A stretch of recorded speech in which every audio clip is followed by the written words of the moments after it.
I got this question from Dana White's burner. Well, I know at least one guy that it isn't, because no way Dana White would call his own burner account that, right?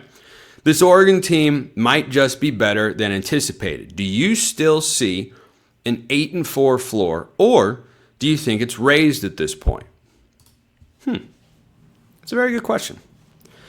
I said coming into the year at one point that 11-1 is Oregon's ceiling. And I got a lot of pushback on that because plenty of you felt like 12-0 is the ceiling. And I thought about it a little bit more and came to the conclusion, okay, yeah, if everything went right, sure, 12-0 is in the cards. I also said the floor for the team is 8-4. I don't know that the floor has actually changed that much. I think the ability to reach the ceiling in my head seems elevated. Do I want to see a little bit more? I do. It's just 2 games. What if they come out this week? It's always easy to be a prisoner of the moment. What if they come out this week against Northwestern, against a roster that they should roll, against a team that they should dominate, even though there are the difficult travel circumstances? It's a 9 a.m. kickoff as well. Forgot to mention that. So your body clock is going to be very different than what you're accustomed to with regards to playing a football game. What if they come out this weekend and they struggle for the first half? What if it's 17-7 at the half? And then they, step on the gas a little bit and they figure it out, but they just kind of, putt their way around the golf course instead of using a driver like they have. But they've been using like a court driver the last couple of weeks, frankly. But what if they, use the putter to get around the golf course and you look up, all right, they won 31-10. Do we change our opinion based on that one game? 2 games is a solid amount of information to have. Is not yet a complete data set worth. If Oregon does this for each of the next 2 games, where they show it once on the road, even against a lower caliber opponent, and then they do it at home against an inferior team, but in a rivalry game, then I'd say, all right, I don't know how this team is going to go 8-4.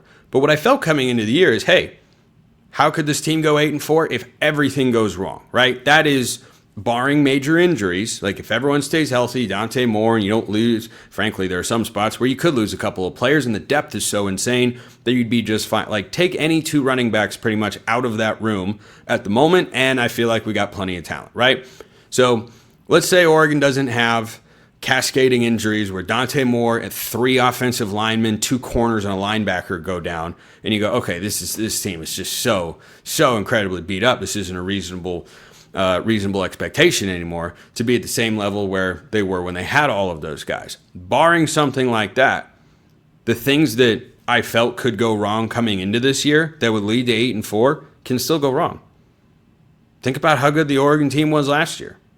They almost lost on the road against a Wisconsin team that missed a bowl game and had a backup quarterback. A backup quarterback that I don't know that would start for most good group of 5 teams. Like Braden Locke, this guy's catching an unnecessary stray on the pod here today. But if you look at the best group of 5 teams in the country right now, he wouldn't start for them. He would not start for Boise State. He would not start for South Florida. He would not start for Tulane. He would not start for Texas State. He would not start for several other Mountain West programs. Like, he just wouldn't. And Oregon, that beat the national champs, eventual national champs, and won the Big Ten, almost lost to him.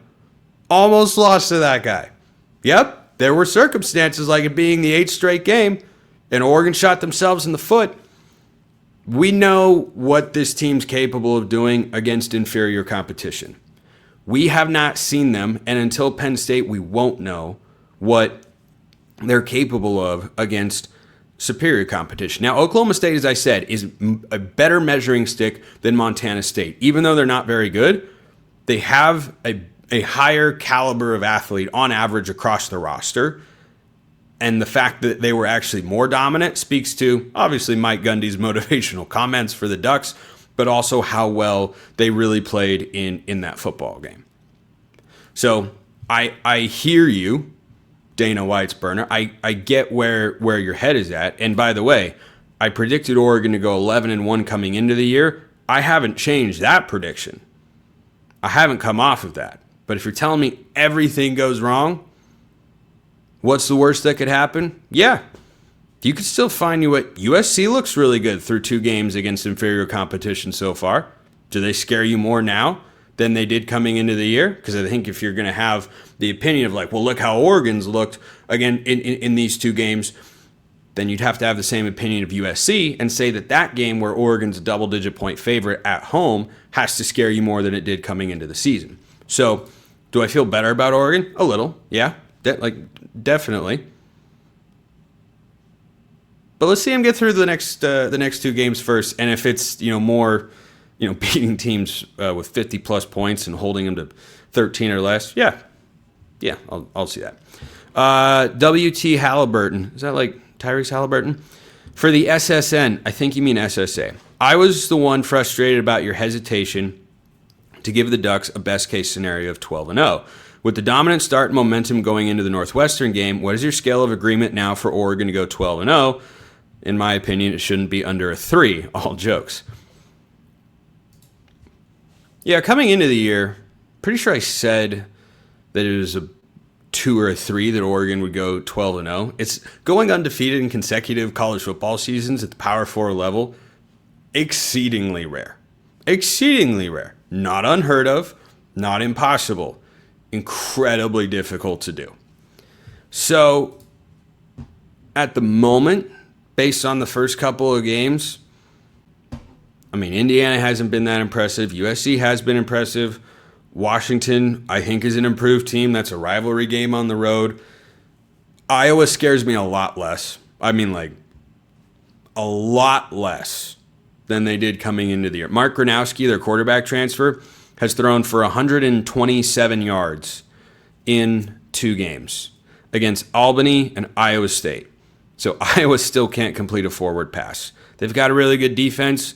I don't know how Mark Gronowski's scoring more than 10 points on the Oregon defense. I really don't. So going 12-0, they are further ahead than where I expected them to be, particularly on offense coming into the year. I predicted them to go 11-1 before the season began. So yeah, I think I have to give that at least a 7. At least a 7 for sure. Am I going to flip on Penn State? Ooh, I might have to talk about that one tomorrow. That might be lead segment material for tomorrow's show, which is of course the most important segment. But I care about them all. But man, yeah, that'd be fun. So my everydayers, stick around, and everybody else, you should stick around tomorrow to hear discussion on that front. But yeah, Oregon going 12-0, 7. I'll give that a 7 for the SSA, not SSN. What is this SSN? I'm assuming that's a typo, or else I've not been properly informing you all of how to submit questions and takes properly for Spencer's scale of agreement. I don't even know what the N would stand for. Social Security number? Anyway. And I'll talk about Oregon's best offensive player, not named Dante Moore, tomorrow. Sometimes I go longer on segments than I anticipate, but anyway.